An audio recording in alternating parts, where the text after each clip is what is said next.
이 시간 예배의 자리에 나오신 여러분들을 진심으로 환영하고 축복합니다. 우리는 지난 시간에 사울이 미스바 총회에서 이제 이스라엘의 초대 왕으로 선출되는 장면을 살펴봤습니다. 사울은 이스라엘의 초대 왕으로 선출이 되긴 했지만 공식적인 취임식은 갖지 못했습니다. 이스라엘 역사상 처음으로 왕이 되었기 때문에 무엇을 어떻게 해야 할지 아무도 아는 사람이 없었던 겁니다. 사울도 마찬가지였습니다. 어떻게 나라를 통치할 것인가, 어떻게 군대를 모집하고 양성하고 훈련시킬 것인가, 이것에 대해서 전혀 알지 못했습니다. 또 어떻게 신하들을 선택해서 어떤 임무를 맡길 것인지 알지 못했습니다. 어떻게 백성들을 보살필 수 있을까, 이에 대한 생각도 전혀 없었습니다. 이스라엘 중에서는 사울의 그 출중한 외모를 보고서 왕의 만세를 외친 백성들도 있었지만 베냐민 출신의 사울을 얕잡아 보면서 무시하는 사람들도 있었습니다. 사울은 왕으로 선출되었음에도 불구하고 때가 될 때까지 고향으로 돌아갈 수밖에 없는 그와 같은 상황입니다. 그러던 중에 이제 사울의 왕권을 아주 강화시키고 확립시키는 사건이 발생하게 됩니다. 우리 함께 1절 말씀 같이 읽겠습니다. 암몬 사람 나하스가 올라와서 길르앗 야베스에 맞서 진침해 야베스 모든 사람들이 나하스에게 이르되 우리와 언약하자 그리하면 우리가 너를 섬기리라 하니. 이 암몬 족속이 요단강 동편에 있는 길르앗 야베스를 치러 온 겁니다. 길르앗 야베스는 이스라엘 중에 이 므낫세 지파입니다. 므낫세 지파 중 절반에 속한 사람들은 목초지, 다시 말하면 풀이 많은 요단강 동쪽 땅을 너무나 마음에 들어 했습니다. 그래서 우리는 요단강을 건너지 않겠다. 이 땅을 우리에게 주라. 우리가 이곳에서 머물겠다. 이렇게 므낫세 지파의 반 정도가 바로 그 요단강 동편에 있는 그 목초지를 차지하고 요단강을 건너오지 않게 됩니다. 그런데 문제는 이 요단강 동편 땅은 암몬 족속들이 오랫동안 영향력을 행사했던 그런 땅이었습니다. 그러다 보니 이 길르앗 야베스 주민들은 암몬 족속들과 이리저리 얽히면서 원한 관계를 맺게 되었습니다. 그러던 어느 날 이 암몬 족속의 나하스라는 왕이 길르앗 야베스와 전쟁을 선포하게 됩니다. 그들은 길르앗 야베스의 진을 치고는 전투 태세를 갖추었습니다. 이 길르앗 땅, 원래는 우리 암몬 족속의 땅이었으니 이제 다시 돌려달라는 말도 안 되는 주장을 펼치게 됩니다. 그런데 이 길르앗 야베스 주민들은 싸워볼 생각도 하지 않고 무조건 항복하겠다는 그와 같은 의사를 전하게 됩니다. 우리가 당신들을 주인으로 섬길 테니 제발 싸우지 말고 우리와 평화로운 조약을 맺읍시다. 그렇게 말했던 거지요. 암몬 족속의 종이 되겠다는 것은 이제 해마다 조공을 바쳐야 하고 그들을 위해서 전쟁이 나면 병역에도 동원되어야 하고 때로는 강제 노동에도 동원되어야 한다는 것을 의미합니다. 비록 암몬 족속의 노예로 팔려가지는 않을지라도 암몬 족속에게 종속되는 삶을 살아가게 되지요. 어쩌다가 이스라엘 백성들이 이 지경이 되었을까요? 이스라엘은 하나님의 도우심으로 대제국이었던 애굽에서 벗어나 자유민이 되었던 존재들입니다. 그들은 하나님의 권능을 힘입어 그 흉폭하고 포악한 가나안 원주민들을 다 물리치고 그 땅을 차지한 그와 같은 존재들입니다. 주변 나라들은 이스라엘이라는 이름만 들어도 공포에 떨었고 두려움 때문에 그들의 뼈가 떨리며 정신이 혼미해졌던 그와 같은 민족이었습니다. 하지만 지금은 그와 같은 모습을 전혀 찾아볼 수가 없습니다. 너무나도 비굴하고 나약한 모습으로 변해버렸습니다. 암몬 족속과 맞서 싸우겠다는 의지를 찾아볼 수가 없습니다.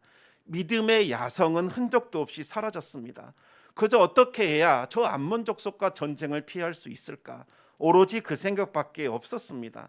차라리 그들의 속국이 되어서 목숨을 부지하는 것, 그것이 더 낫겠다고 생각을 하게 됩니다. 우리 함께 2절 말씀 또 같이 읽겠습니다. 암몬 사람 나하스가 그들에게 이르되 내가 너희 오른 눈을 다 빼야 너희와 언약하리라.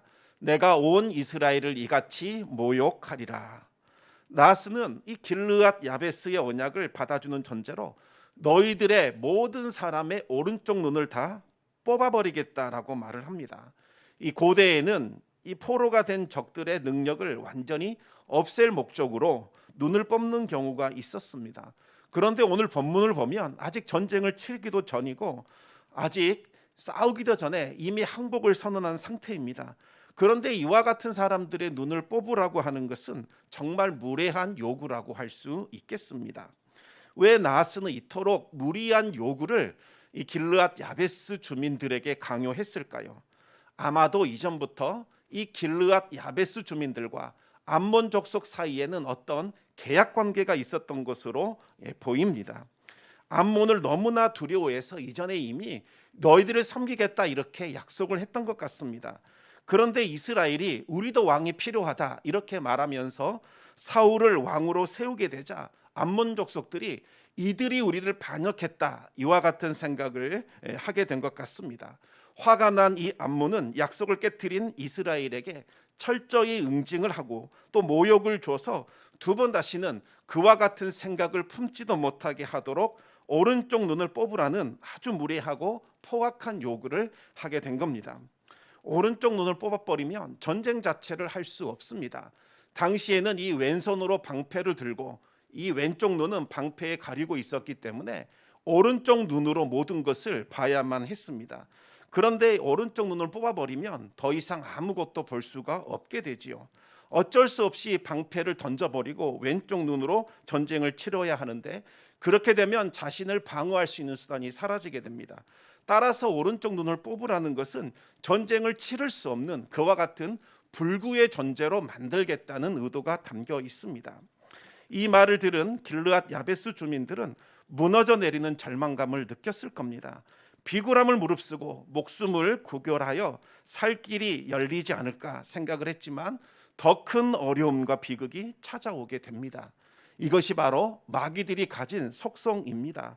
우리는 어려움을 모면하기 위해서 때로는 마귀에게 적당히 타협하고 때로는 굴복하면서 살 길을 모색할 때가 있습니다.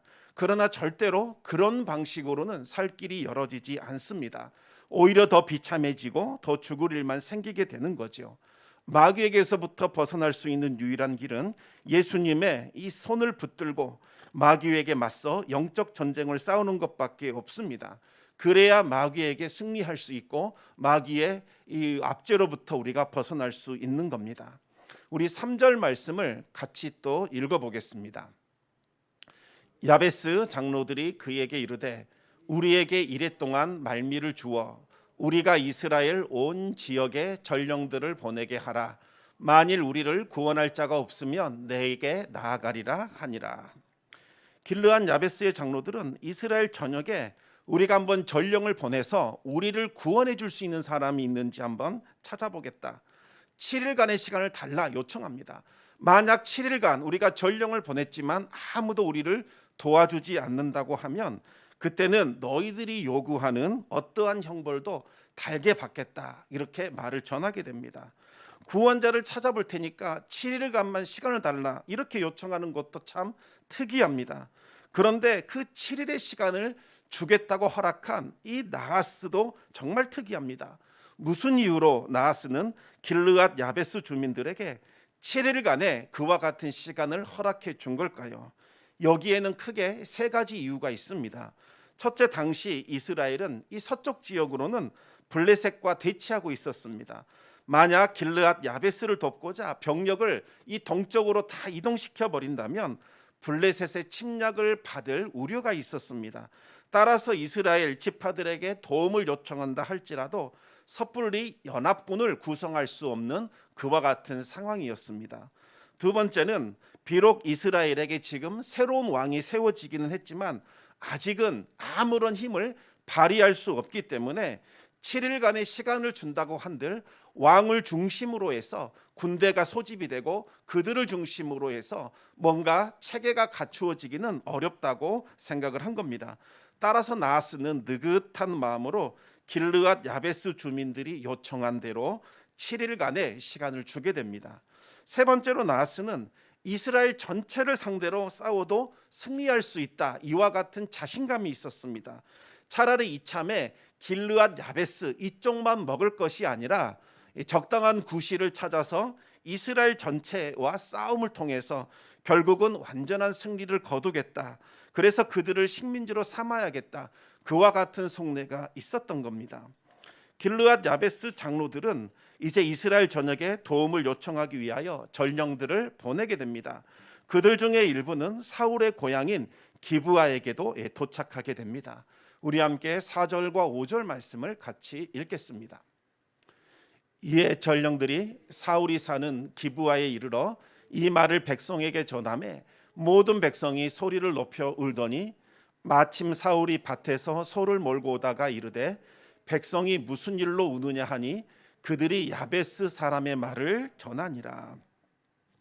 길르앗 야베스의 이 전령들이 가장 먼저 왕으로 선출된 사울에게 도움을 청하고자 기브아로 왔을까요? 그렇지는 않습니다. 그들은 그저 자신들이 처한 위기를 전하고자 기브아로 온 겁니다. 당시 사울은 왕으로 추대되긴 했지만 아직 이스라엘 전체에 대한 영향력을 가지고 있지는 않았습니다. 단지 자신의 고향 이 기브아 지역에서만 제한적으로 통치권을 행사하고 있었을 뿐입니다. 기브아의 주민들은 길르앗 야베스가 들려주는 사정을 듣더니 소리 높여 울기 시작을 했습니다. 이들이 이렇게 애통하며 애곡하는 이유는 외적이 침략해 왔음에도 불구하고 속수무책으로 당할 수밖에 없는 자신들의 무력한 처지가 너무나도 한탄스러웠습니다. 지금은 길르앗 야베스 주민들이 오른쪽 눈을 뽑히는 참극을 당하게 될 것이지만 곧이어 자신들의 땅과 이스라엘 전체에 이와 같은 비극이 일어날 것이 너무나 뻔했기 때문입니다. 그들은 이 암몬에 대한 절망감과 두려움, 그리고 자신들이 너무나 미약해서 동족의 아픔을 보고서도 아무런 도움을 주지 못하는 무기력감, 죄책감, 이와 같은 감정들이 뒤섞여서 소리내어 울기 시작했습니다. 왕만 있으면 모든 일이 다 해결될 줄 알았는데, 그래서 사울을 왕으로 뽑았는데 현실의 커다란 문제 앞에서는 왕도 아무런 소용이 되지 못했던 겁니다. 사울은 고향에서조차 능력을 인정하지 못하고 있는 그와 같은 상태였습니다. 때마침 사울이 소를 몰고 집으로 오는 중이었습니다. 사울은 이스라엘의 초대 왕으로 선출되었지만 자신의 일상에 충실하면서 그저 좀 한가하게 지내고 있었습니다. 어떤 이들은 이런 사울의 모습을 보면서 참 무책임한 사람이다 이렇게 비난을 하지만 그럴 수밖에 없는 상황이기도 했습니다. 사울을 왕으로만 세웠을 뿐이지 할 수 있는 것은 아무것도 없었습니다. 국가를 운영할 수 있는 관료들도 아직 구성되지 않았고 백성들을 징집하여 군대를 양성하고 훈련시킬 수 있는 권위조차도 없었습니다. 이스라엘을 통치할 수 있는 아무런 여건도 만들어지지 않는 그와 같은 상황이었습니다. 그래서 사울은 평소처럼 소를 데리고 밭을 갈고 집으로 오는 중이었던 겁니다. 그런데 백성들의 울음소리를 듣게 된 거지요. 왜 백성들이 우는지 그 이유를 묻자 그들은 길르앗 야베스 사람들의 말을 전해주게 됩니다. 사울이 이 말을 들을 때에 성령이 감동되었고 사울의 마음속에 분노가 일어나기 시작을 합니다. 우리 6절에서 8절까지 말씀을 같이 한번 읽겠습니다. 사울이 이 말을 들을 때에 하나님의 영에게 크게 감동되매 그의 노가 크게 일어나 한 겨리의 소를 잡아 각을 뜨고 전령들의 손으로 그것을 이스라엘 모든 지역에 두루 보내어 이르되 누구든지 나와서 사울과 사무엘을 따르지 아니하면 그의 소들도 이와 같이 하리라 하였더니 여호와의 두려움이 백성에게 임함에 그들이 한 사람같이 나온지라. 아멘. 하나님께서 성령을 통해 사울을 감동시켜 주셔서 사울이 이스라엘의 왕으로 활약할 수 있는 여건을 만들어 주셨습니다. 사울이 인간적인 분노와 혈기를 폭발시킨 것이 아니라 성령으로 인한 이 거룩한 분노가 마음속에 일어나면서 자신에게 주어진 사명, 그것이 무엇인지를 마침내 깨닫게 됩니다. 사울은 자신을 통하여 이스라엘을 구원하시려는 하나님의 그 뜻과 계획을 알게 됩니다. 사울은 자신에게 주어진 이 왕권을 사용하여 백성들을 구원해야 한다는 사실을 드디어 깨닫게 됩니다. 성령의 감동을 받아 거룩한 분노를 느낀 사울은 즉시 집으로 돌아가서 자신의 소를 가져다가 그 중에 2마리의 황소를 죽인 후에 한 마리당 6조각, 2마리 총해서 12조각으로 토막을 내게 됩니다. 그리고 각 조각을 이스라엘의 각 지파에게 보냈습니다. 그러면서 위협적인 경고를 하게 됩니다. 만약 암몬을 응징하기 위해 사울과 사무엘의 이름으로 소집한 군대 징집에 응하지 않는다면 이 황소와 같이 비참한 일들이 당신에게 임할 것입니다. 그와 같은 강력한 경고를 하게 됩니다. 사울이 군사를 모집하면서 이제 처음으로 왕으로서의 그 자신의 권위를 행사하게 됩니다. 그런데 자신의 권위에만 의존하지 않고 선지자 사무엘의 권위를 동시에 언급하게 되지요. 왜 사무엘의 권위를 같이 언급했을까요? 여기에는 3가지 이유가 있습니다. 첫째는 비록 사울이 왕으로 추대되긴 했지만 아직까지는 사무엘의 영향력과 사무엘의 권위가 더욱더 힘을 발휘하고 있었습니다. 두 번째로 사무엘을 언급함으로써 암몬과의 전쟁은 단순한 전쟁이 아니라 하나님의 전쟁이라는 것을 선포하는 겁니다. 세 번째는 사울 자신이 하나님의 선지자에 의해서 기름을 부음받은 합법적인 왕이라는 것을 보여주기 위함입니다. 마지막으로 사무엘도 이 전쟁에 참여할 것이라는 것을 확신시켜주기 위해서 사무엘의 이름을 함께 거론했던 겁니다.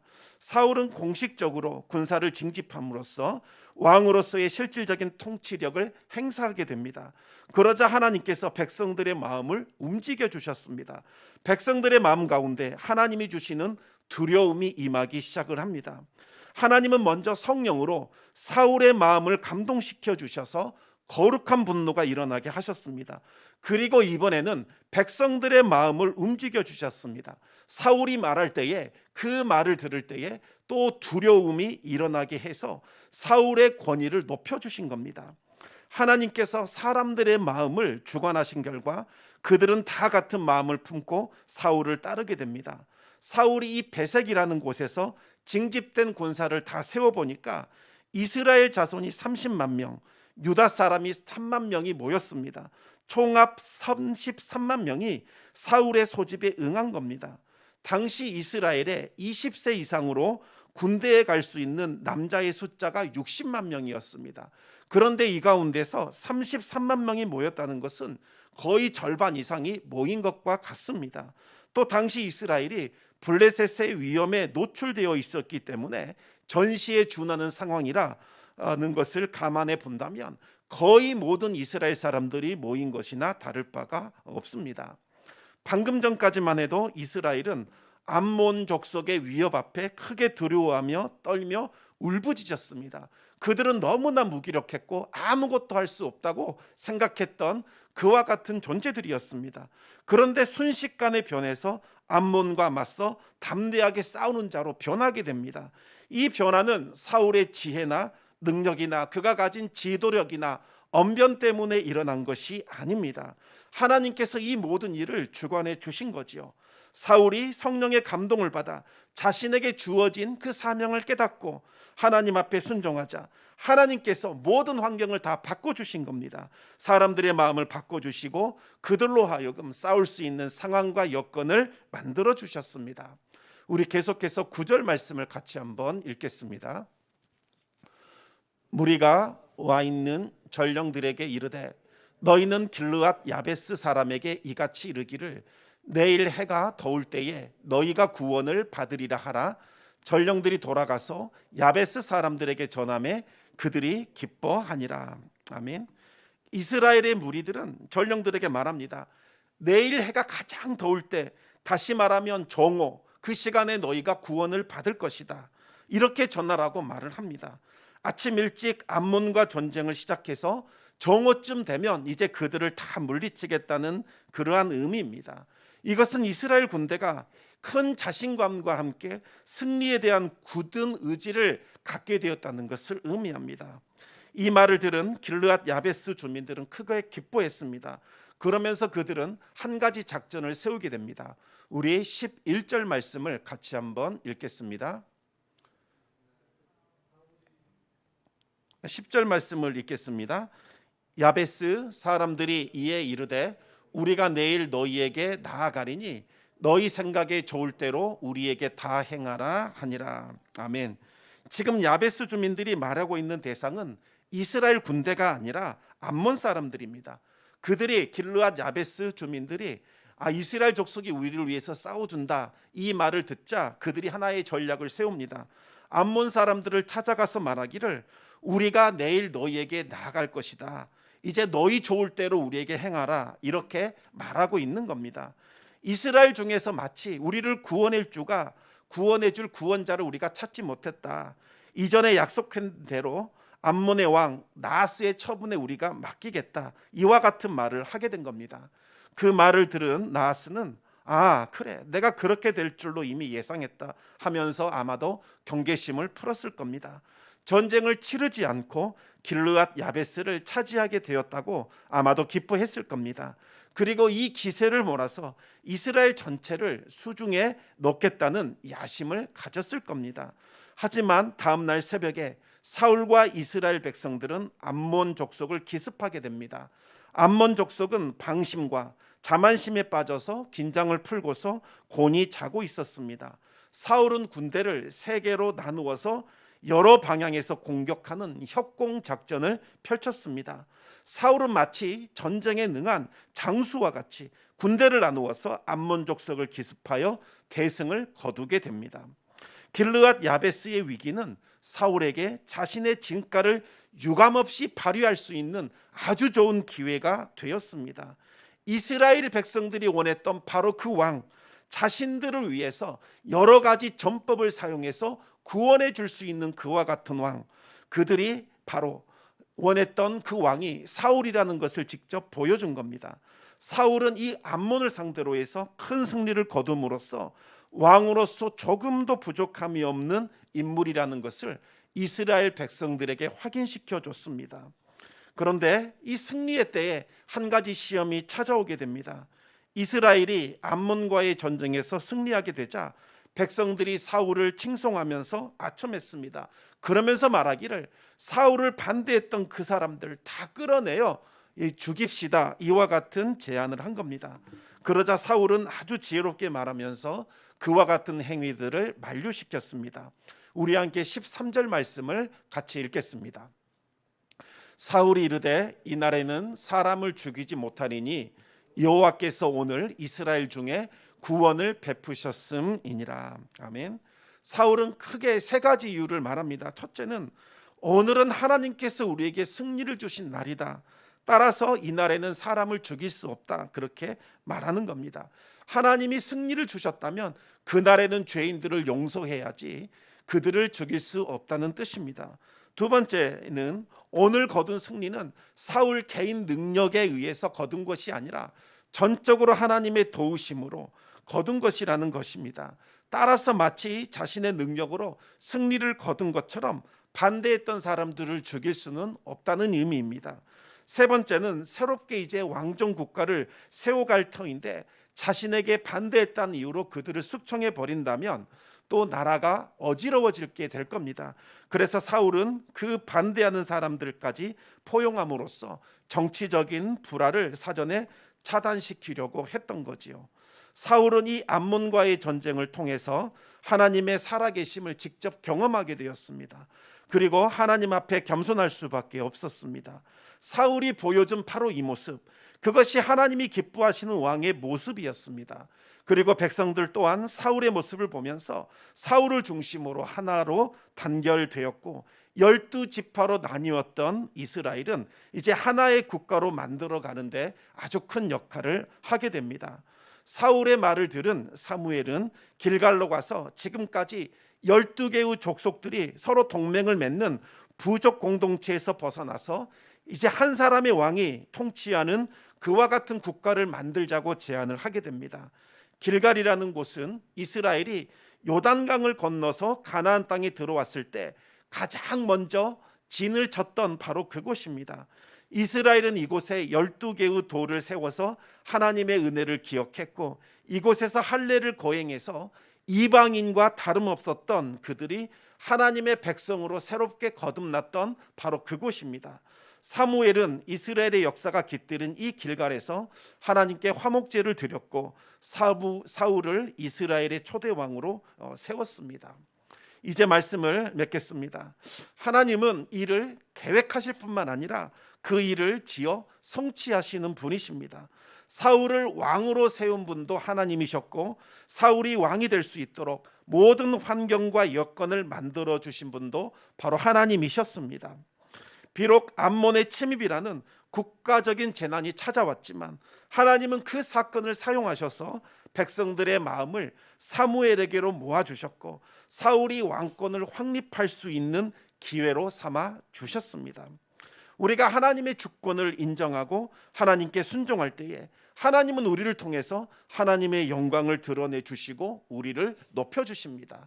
힘들고 어려운 상황이 온다 할지라도 하나님은 그 모든 것을 합력하여 선을 이루어 주십니다. 일하는 것, 그것보다 더 중요한 것, 그것은 바로 하나님과 바른 관계를 맺는 것입니다. 하나님과 바른 관계를 우리가 맺을 때에 그 일은 우리의 일이 아니라 하나님의 일로 변하게 됩니다. 따라서 무슨 일을 하든지 마음을 다하여 하나님께 하는 그와 같은 자세가 필요합니다. 또 어떤 일을 하든지 간에 하나님과의 바른 관계 속에서 그 일을 진행해야 합니다. 그러면 하나님께서 그 모든 것들을 들어 쓰셔서 하나님의 영광을 드러내시고 하나님께서 주신 사명을 이룰 수 있는 그와 같은 좋은 기회로 삼아 주십니다. 따라서 날마다 하나님과 동행하면서 바른 관계를 맺어가시기를 우리 주님의 이름으로 축원합니다. 이 시간 우리가 함께 말씀을 기억하며 기도하기를 원합니다. 하나님께서 세우신 사람은 하나님께서 만들어 가십니다. 중요한 것은 하나님께 순종하는 것, 이것이 중요합니다. 사울을 한번 생각해 보시기 바랍니다. 얼떨결에 그는 왕이 되었습니다. 그러나 할 수 있는 것이 아무것도 없었습니다. 상황이 너무나 힘들고 어려웠기 때문입니다.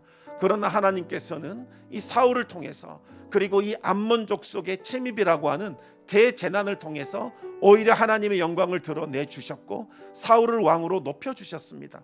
중요한 것은 우리가 하나님과의 바른 관계를 맺는 겁니다. 하나님 한 분만을 붙잡고 하나님께서 우리에게 주신 사명을 기억하며 나아갈 때에 우리의 상황과 우리의 환경과 우리의 여건이 변하게 되는 역사가 일어나게 될 겁니다. 혹시 우리 안에 상황을 바라보면서 낙심하거나 낭망하는 마음이 있지는 않은지 돌아보기를 원합니다. 하나님조차서도 이 상황에서는 어쩔 수 없다라고 생각하는 무기력한 패배의식이 우리 안에 있지는 않는지 돌아보시기 바랍니다. 하나님께서 돌아봐 주시면 이 모든 상황은 도리어 하나님의 영광을 드러낼 수 있는 기회가 됩니다. 주님 우리에게 믿음을 더하여 주시고 오직 주님 한 분만 바라보게 하여 주시옵소서. 우리 같이 기도함으로 주님 앞에 나아가겠습니다.